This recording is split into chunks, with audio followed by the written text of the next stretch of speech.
राधे राधे। कैसे हैं आप सब। आज हमारी इकोनॉमिक्स की क्लास होगी। केवल 5 क्लास में इकोनॉमिक्स की आपकी कराऊंगा। इन 5 क्लासों में आप इकोनॉमिक्स से जो भी क्वेश्चंस किसी भी एग्जाम में बन रहे होंगे वो आप देख सकते हैं।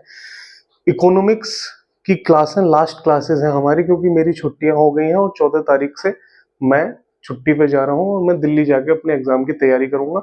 तो ये 5 क्लासेस केवल आपके लिए हैं। इसके बाद साइंस में कोई क्लास नहीं आएगी।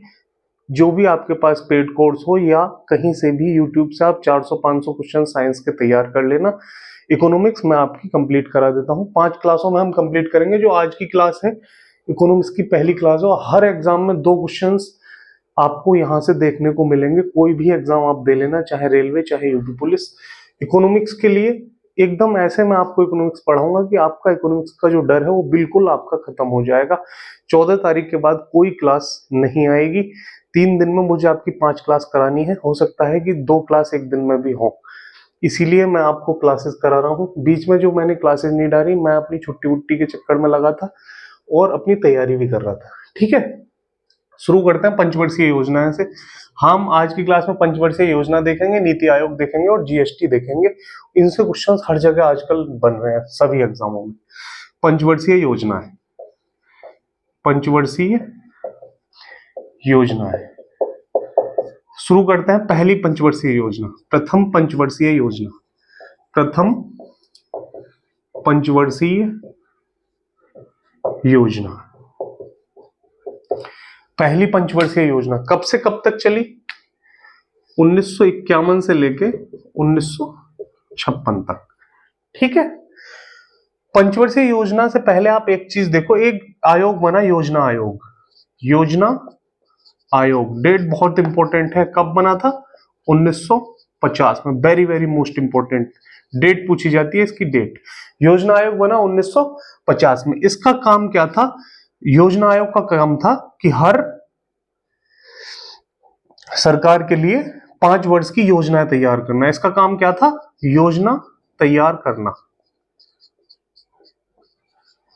पंचवर्षीय योजनाओं को तैयार कौन करता था? योजना आयोग। कब बना था? 1950। एक आपने नाम और देखा होगा, राष्ट्रीय विकास परिषद।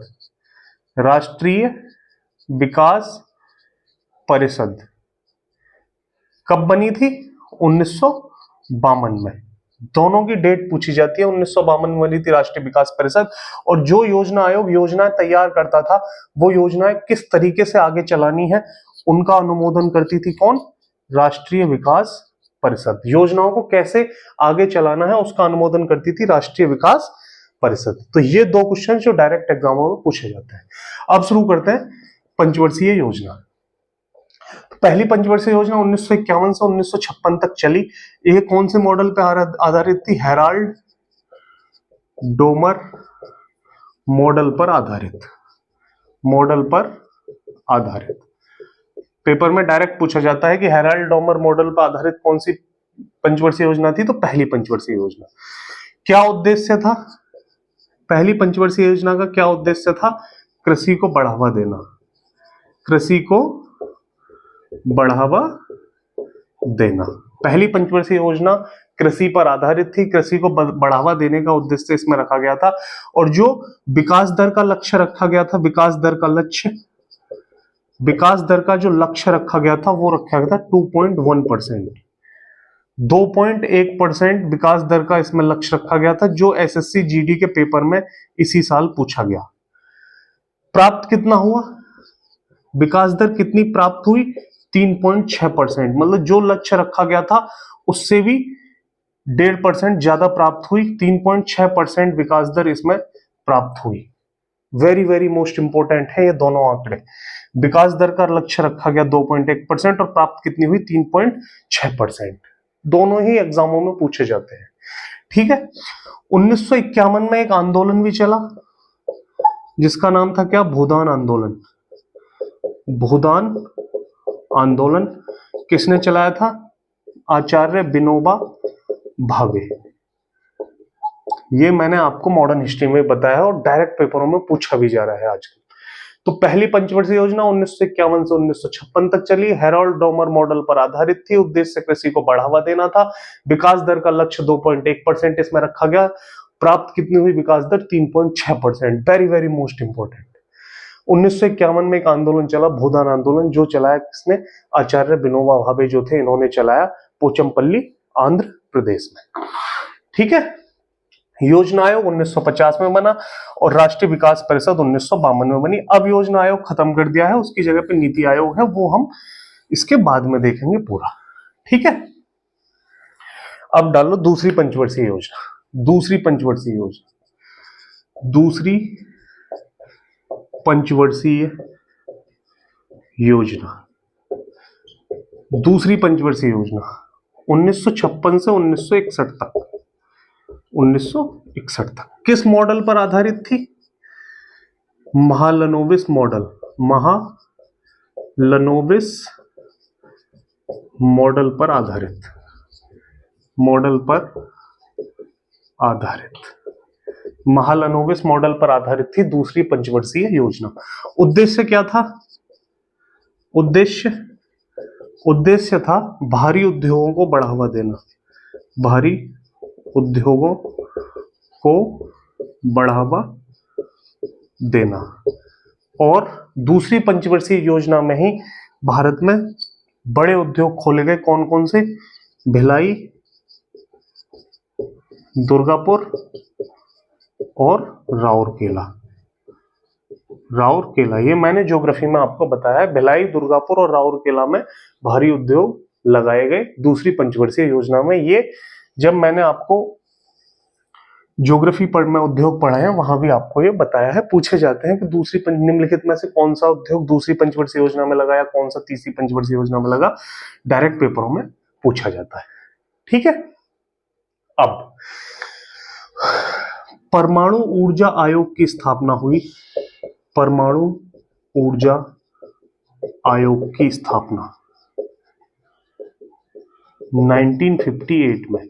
ये ऐसा क्वेश्चन है जो कोई एसएससी सीजीएल वगैरह देगा तो उसके एग्जाम में जरूर आएगा या आरपीएफ में जरूर आएगा किसी ना किसी से। तो मैं परमाणु ऊर्जा आयोग का गठन कब हुआ था? 1958 में, दूसरी पंचवर्षीय योजना के टाइम पर। ठीक है। अब आगे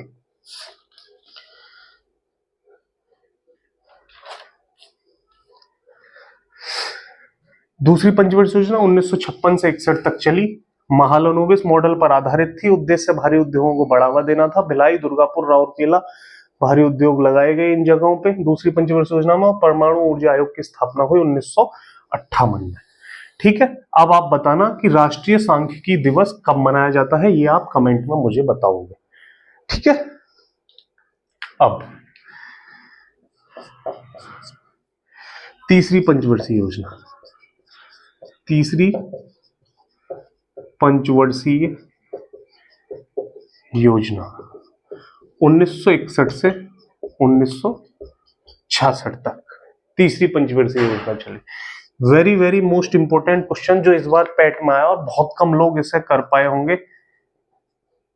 पैट में आया कि कौन सी योजना गाडगिल मॉडल पर आधारित थी। गाडगिल मॉडल या गाडगिल योजना के नाम से भी इसे जाना जाता है। कौन सी पंचवर्षीय योजना है वो? तीसरी पंचवर्षीय योजना। Very very most important, PAT में पूछा गया इस बार कि कौन सी पंचवर्षीय योजना गाडगिल मॉडल या गाडगिल योजना के नाम से जानी जाती है, तो वो है हमारी तीसरी पंचवर्षीय योजना। क्या हुआ? उद्देश्य क्या था? उद्देश्य कृषि और उद्योग दोनों को बढ़ावा देना। कृषि और उद्योग दोनों को बढ़ावा देना। कृषि और उद्योग दोनों को बढ़ावा देना तीसरी पंचवर्षीय योजना का उद्देश्य था। यह भी बहुत पूछा जाता है कि कौन सी पंचवर्षीय योजना में कृषि और उद्योग दोनों को बढ़ावा दिया गया, तो तीसरी पंचवर्षीय योजना। ठीक। तीसरी पंचवर्षीय योजना में 1962 में भारत चीन युद्ध हुआ। भारत और चीन का युद्ध हुआ कब? 1962 में। और 1965 में भारत और पाकिस्तान का युद्ध हुआ। भारत पाकिस्तान का युद्ध हुआ 1965 में।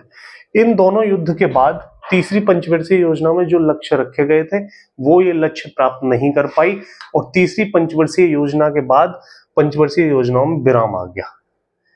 पंचवर्षीय योजना का अवकाश। पंचवर्षीय योजना का अवकाश कब कब रहा? 1967 में कोई पंचवर्षीय योजना नहीं आई, 1968 में नहीं आई और 1969 में।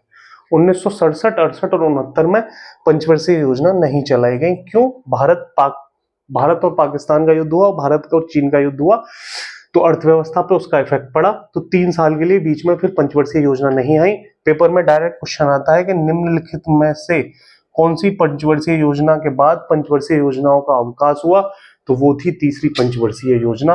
तीसरी पंचवर्षीय योजना के बाद 67, 68 और 69 में योजनाएं नहीं आई। 3 साल योजनाओं का अवकाश रहा। ठीक है। अब एक क्वेश्चन और बनता है पेपर में डायरेक्ट यहां से कि हरित क्रांति कौन सी पंचवर्षीय योजना में शुरू हुई थी? ये भी मैंने आपको ज्योग्राफी में बता रखा है। हरित क्रांति 1965 में शुरू हुई थी। तो कौन सी पंचवर्षीय योजना के टाइम पे शुरू हुई हरित क्रांति? तीसरी पंचवर्षीय योजना के टाइम पे। ठीक है। वेरी वेरी मोस्ट इंपोर्टेंट है, डायरेक्ट पेपरों में पूछा जाता है कि हरित क्रांति कब शुरू हुई थी? तीसरी पंचवर्षीय योजना के टाइम पे। और पंचवर्षीय योजनाओं का अवकाश कौन सी पंचवर्षीय योजना के बाद हुआ? तीसरी पंचवर्षीय योजना के बाद। 3 साल के लिए पंचवर्षीय योजनाएं नहीं आई। ठीक है। अब चौथी पंचवर्षीय योजना, चौथी पंचवर्षीय योजना 1969 से 1974 तक। चौथी पंचवर्षीय योजना 1969 से 1974 तक। ठीक है। अब चौथी पंचवर्षीय योजना में जो मेन चीजें हुई वो सबसे पहले क्या हुआ? 14 बैंकों का राष्ट्रीयकरण। 14 बैंकों का राष्ट्रीयकरण हुआ। राष्ट्रीयकरण हुआ कब हुआ था? 14 बैंकों का राष्ट्रीयकरण 1969 में। 1969 में 14 बैंकों का राष्ट्रीयकरण हुआ। डायरेक्ट पेज डेट भी पूछी जाती है कि 14 बैंकों का राष्ट्रीयकरण किस डेट में हुआ? 1969 में। कौन सी पंचवर्षीय योजना के टाइम पे? चौथी पंचवर्षीय योजना के टाइम पे। ठीक। अब इसके बाद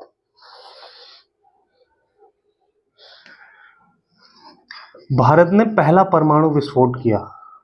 भारत का पहला परमाणु विस्फोट, भारत ने पहला परमाणु विस्फोट किया कब? 1974 में। और किस नाम से जाना गया?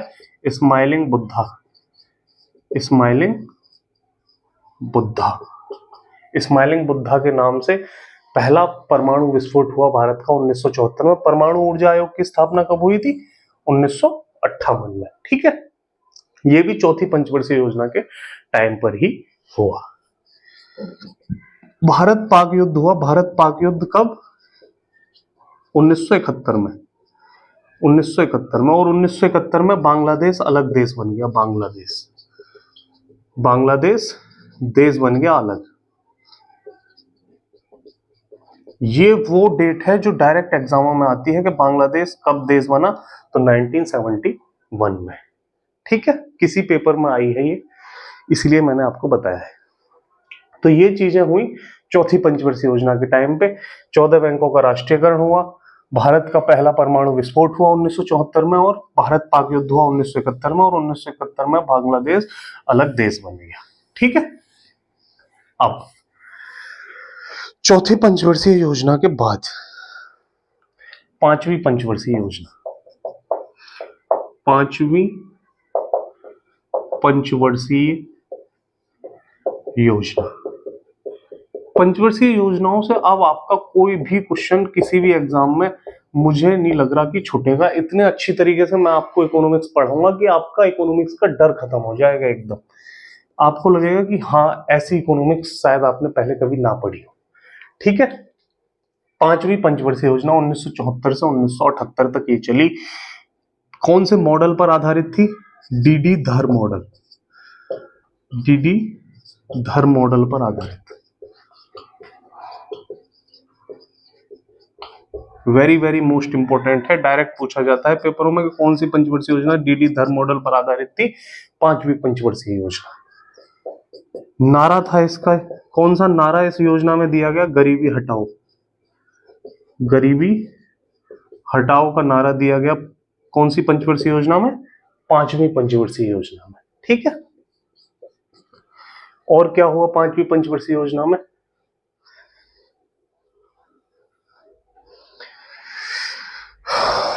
दो चीजें जो पांचवी पंचवर्षीय योजना में, एक और 20 सूत्रीय कार्यक्रम, 20 सूत्रीय कार्यक्रम, काम के बदले अनाज योजना, काम के बदले अनाज योजना।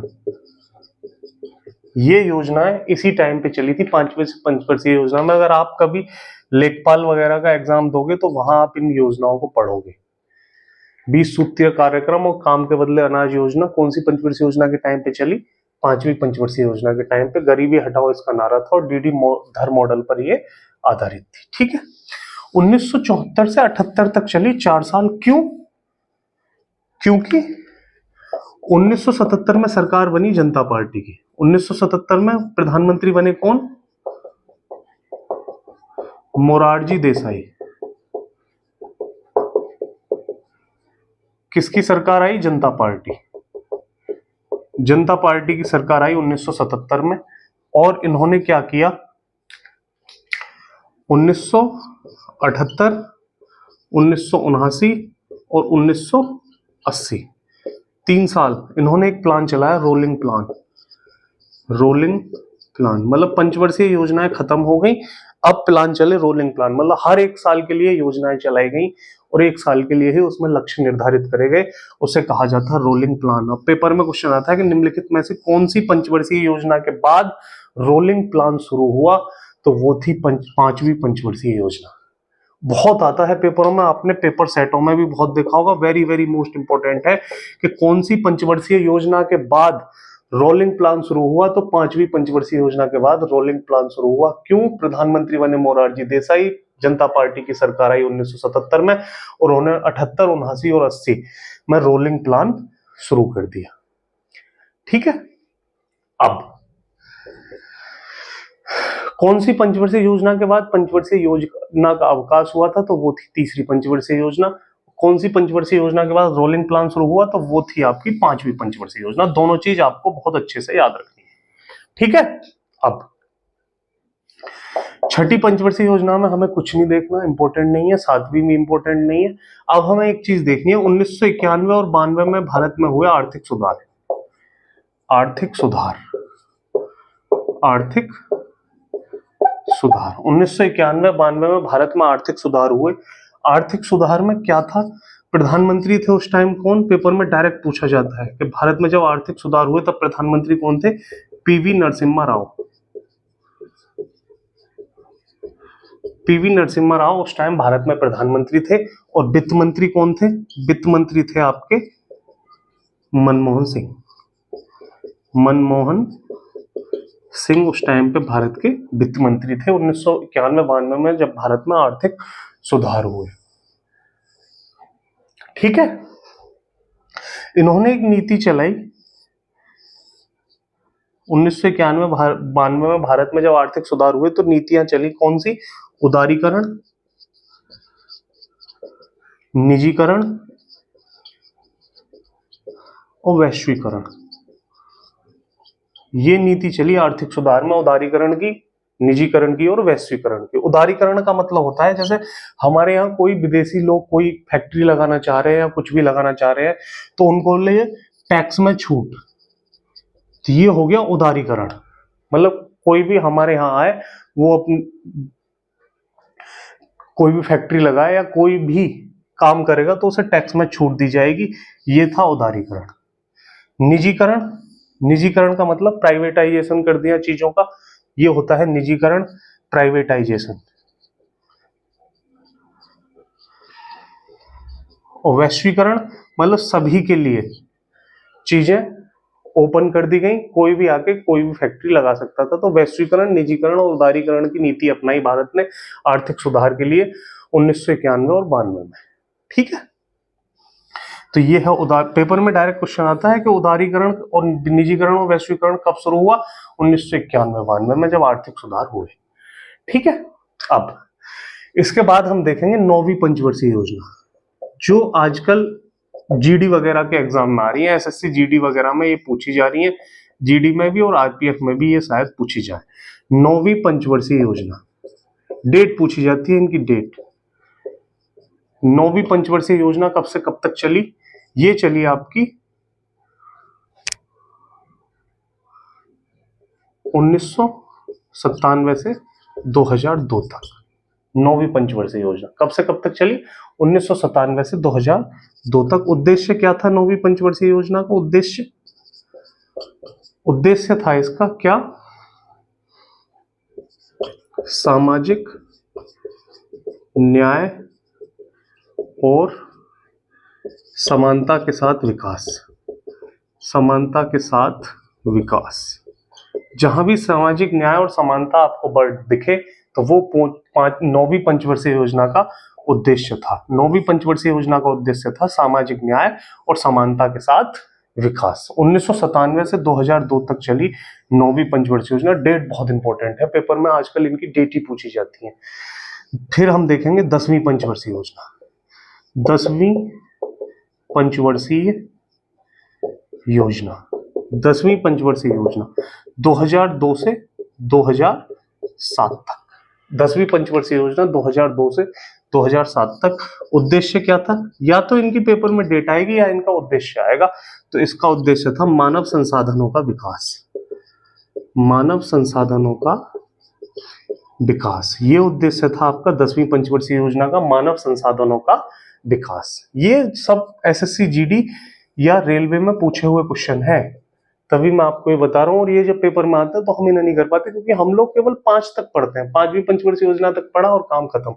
जबकि ये आजकल और ज्यादा पूछे जा रहे हैं। 9वीं पंचवर्षीय योजना का उद्देश्य हमने देख लिया। 10वीं पंचवर्षीय योजना 2002 से 2007 तक, उद्देश्य मानव संसाधनों का विकास। अब 11वीं पंचवर्षीय योजना। 11वीं पंचवर्षीय योजना 2007 से 2012 तक। 11वीं पंचवर्षीय योजना, उद्देश्य क्या था? वेरी वेरी मोस्ट इंपॉर्टेंट उद्देश्य, समग्र विकास। समग्र विकास। समग्र विकास का मतलब सभी वर्गों का विकास। सभी वर्गों का विकास। समग्र विकास या सभी वर्गों का विकास, ये आता है वर्ड। ये पूछेगा कि 11वीं पंचवर्षीय योजना का उद्देश्य क्या था, तो समग्र विकास या सभी वर्गों का विकास 2007 से 2012 तक ये चली। ठीक है। 12वीं पंचवर्षीय योजना। 12वीं पंचवर्षीय योजना 2012 से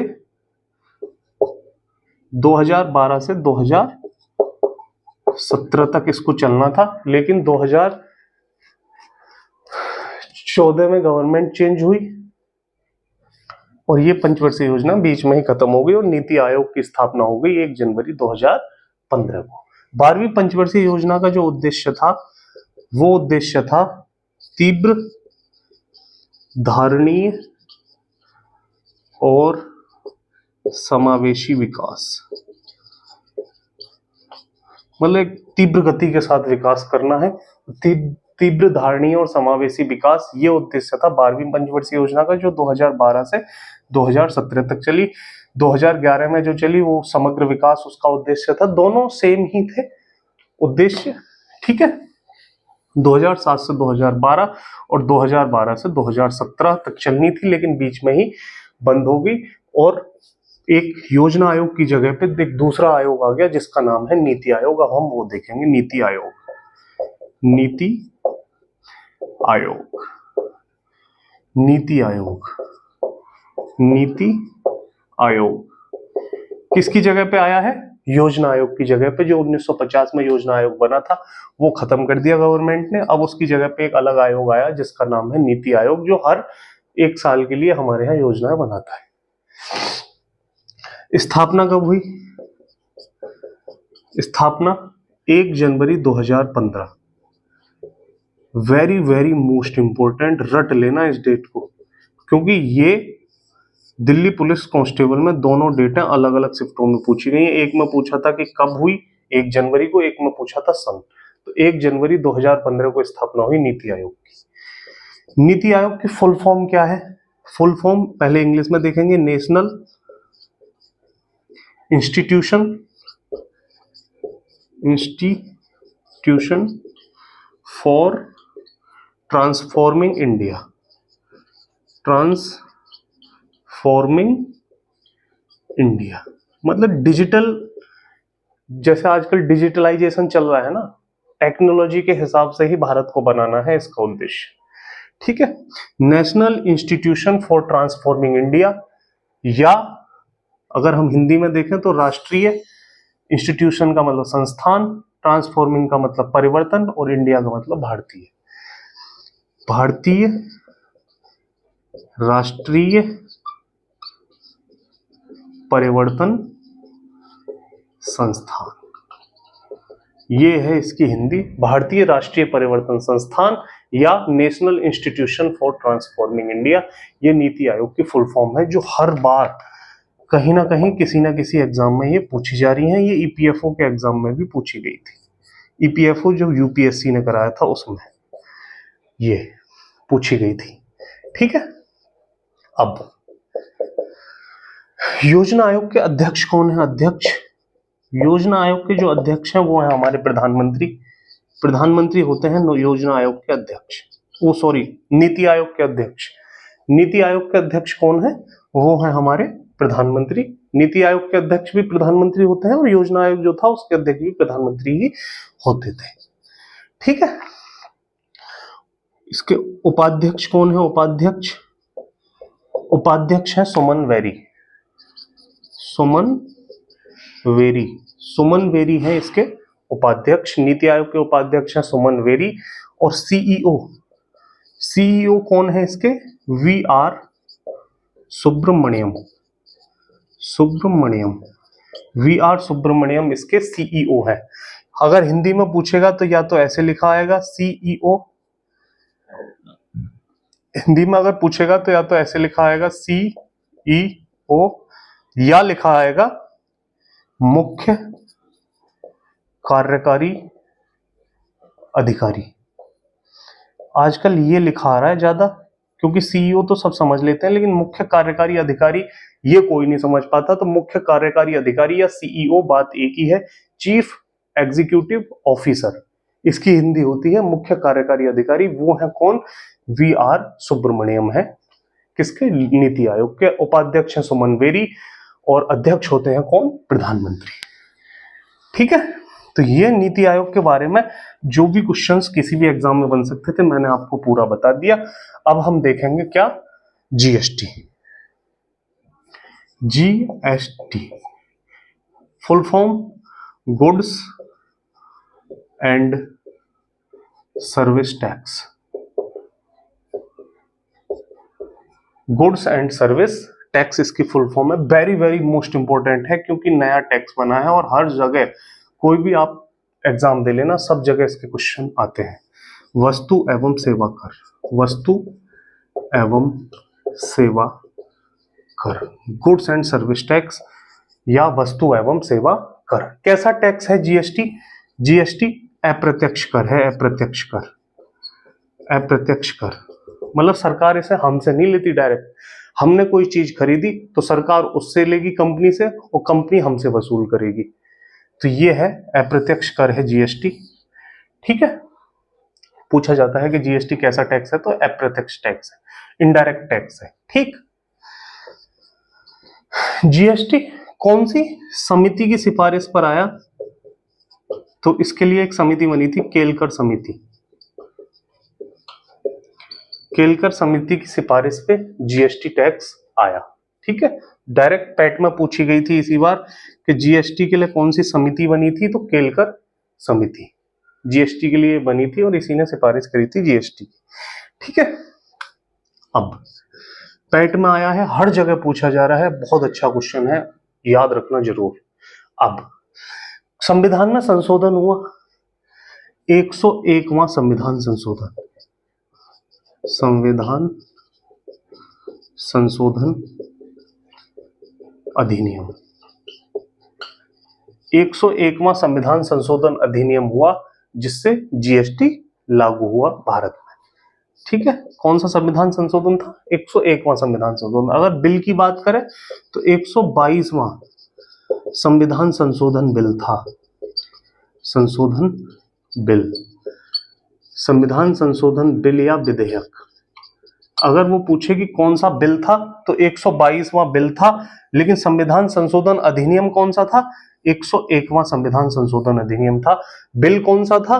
122वां बिल था। बिल जब राष्ट्रपति उस पर सिग्नेचर कर देते हैं, लोकसभा और राज्यसभा में पास होकर राष्ट्रपति जब उसे सिग्नेचर कर देते हैं तो वो ही बिल क्या बन जाता है? अधिनियम बन जाता है, मतलब कानून बन जाता है। ठीक है, तो बिल कौन सा था? 122वां था। और अधिनियम कौन सा था? 101वां संविधान संशोधन अधिनियम था। जब बिल पास हो जाता है तब वो क्या बन जाता है? अधिनियम बन जाता है या कानून बन जाता है। राष्ट्रपति कौन थे? राष्ट्रपति जिन्होंने इस पर हस्ताक्षर किए थे जीएसटी बिल पर, राष्ट्रपति थे प्रणब मुखर्जी। प्रणब मुखर्जी, और इन्होंने हस्ताक्षर किए थे 8 सितंबर 2016 को। इन्होंने इस पे हस्ताक्षर किए। किसने? राष्ट्रपति थे उस टाइम प्रणब मुखर्जी। 8 सितंबर 2016 को इन्होंने जीएसटी बिल पर हस्ताक्षर कर दिए। ठीक है, जीएसटी लागू कब हुआ? 1 जुलाई 2017 को जीएसटी लागू हुआ पूरे देश में। 1 जुलाई 2017 को जीएसटी लागू हुआ। वेरी वेरी मोस्ट इंपॉर्टेंट, 1 जुलाई को जीएसटी दिवस भी मनाते हैं। 1 जुलाई को, 1 जुलाई 2017 को जीएसटी लागू हुआ और 1 जुलाई को जीएसटी दिवस भी मनाया जाता है। ठीक है, अब कितने प्रकार का जीएसटी है? 4 प्रकार का। 4 प्रकार का जीएसटी है। कौन कौन सा? आईजीएसटी, एसजीएसटी, सीजीएसटी और यूटीजीएसटी।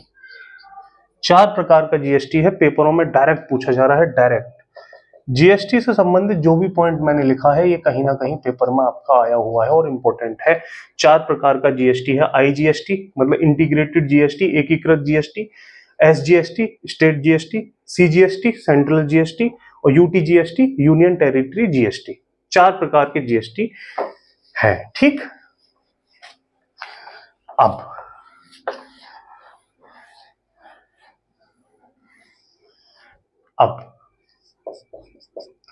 जीएसटी में जो टैक्स की रेट है वो क्या है?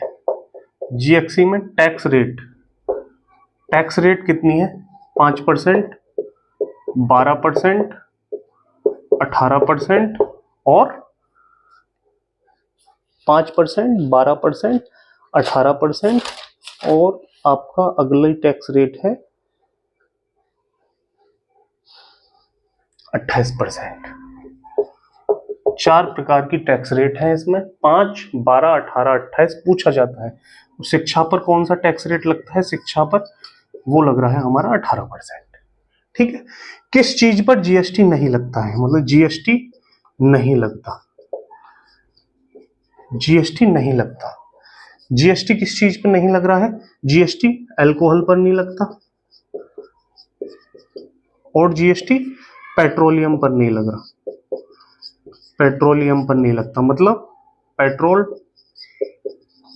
डीजल और गैस, ये पेट्रोलियम में आते हैं तीनों।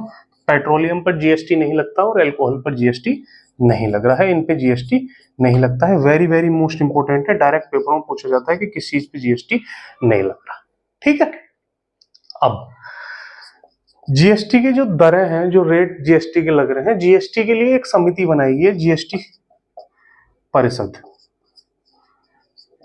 जीएसटी परिषद जो फिक्स करती है कि कितना टैक्स लगना है, क्या लगना है, उसके लिए एक परिषद बनाई गई है। या कितना बंटवारा राज्यों में होगा, कितना सेंटर के में होगा, तो उसके लिए एक परिषद बनाई गई है जिसका नाम है जीएसटी परिषद। और इसका एक आर्टिकल है कौन सा? 279 का के या 279 का ए। 279 के ए में है ये आर्टिकल में, और ये डायरेक्ट पेपर में पूछा जा रहा है आजकल के कौन से आर्टिकल में जीएसटी परिषद है, तो 279 के ए में है जीएसटी परिषद। जीएसटी कितने प्रकार के टैक्सों को मिला के बना है? तो 17 प्रकार के टैक्स आते हैं इसमें। जीएसटी में कितने प्रकार के टैक्स आ रहे हैं? 17 प्रकार। 17 टैक्सों को मिला के जीएसटी बना गया है, मतलब 17 टैक्स को मिला के क्या बनाया गया है, एक अकेला टैक्स बनाया गया है जिसका नाम है जीएसटी। 17 टैक्स मर्ज कर दिए हैं, उन 17 टैक्सों को मर्ज करके बना है कौन, जीएसटी। ठीक है, ये क्वेश्चन हो सकता है एग्जाम में आ जाए, लेकिन बता दे रहा हूं मैं आपको। तो 17 टैक्स थे पहले अलग अलग, उन सबको मर्ज करके एक टैक्स बना दिया जिसका नाम है जीएसटी।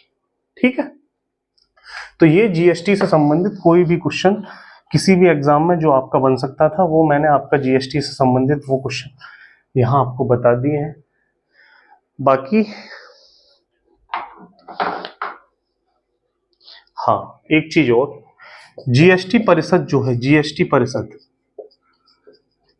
इसके अध्यक्ष कौन होते हैं, अध्यक्ष, जीएसटी परिषद के अध्यक्ष हैं वित्त मंत्री।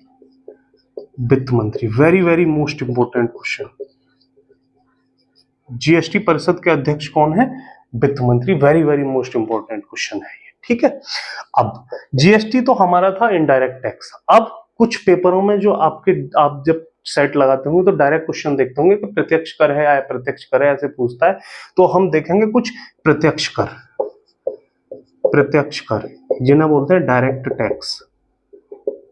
जीएसटी अप्रत्यक्ष कर था, गुड्स एंड सर्विस टैक्स। 17 टैक्सों को अलग अलग 17 टैक्स थे, उनको मर्ज करके एक टैक्स बनाया गया जीएसटी। अप्रत्यक्ष कर और प्रत्यक्ष कर, प्रत्यक्ष कर वो है जो हम डायरेक्ट दे रहे हैं। तो प्रत्यक्ष कर कौन कौन से हैं, पहला निगम कर, निगम कर, कॉर्पोरेट टैक्स जिसे बोलते हैं, निगम कर, उद्योगों से जो वसूला जाता है वो है क्या, निगम कर, कॉर्पोरेट टैक्स, ये डायरेक्ट टैक्स है। आयकर, इनकम टैक्स, इनकम पर लगने वाला टैक्स, ये कैसा टैक्स है, डायरेक्ट टैक्स है, मतलब प्रत्यक्ष कर है। और संपत्ति कर, संपत्ति कर, ये भी कैसा टैक्स है, डायरेक्ट टैक्स है। उपहार कर, उपहार कर, उपहार कर, जब आप लोग बहुत ज्यादा पैसे वाले हो जाएंगे और किसी को गिफ्ट देंगे ना, बहुत महंगे महंगे गिफ्ट, तो उन पे जो टैक्स लगता है उसे बोलते हैं उपहार कर। ये भी कैसा टैक्स है, प्रत्यक्ष कर। पेपरों में जो सबसे ज्यादा आते हैं वो निगम कर सबसे ज्यादा आता है, कैसा टैक्स है, आयकर सबसे ज्यादा आता है, संपत्ति कर भी पूछा जाता है और उपहार कर भी पूछा जाता है। तो मैंने चारों आपके लिए बता दिए हैं। ये कैसे टैक्स है, ये डायरेक्ट टैक्स है, प्रत्यक्ष कर है। और जीएसटी कैसा टैक्स है, वो इनडायरेक्ट टैक्स है।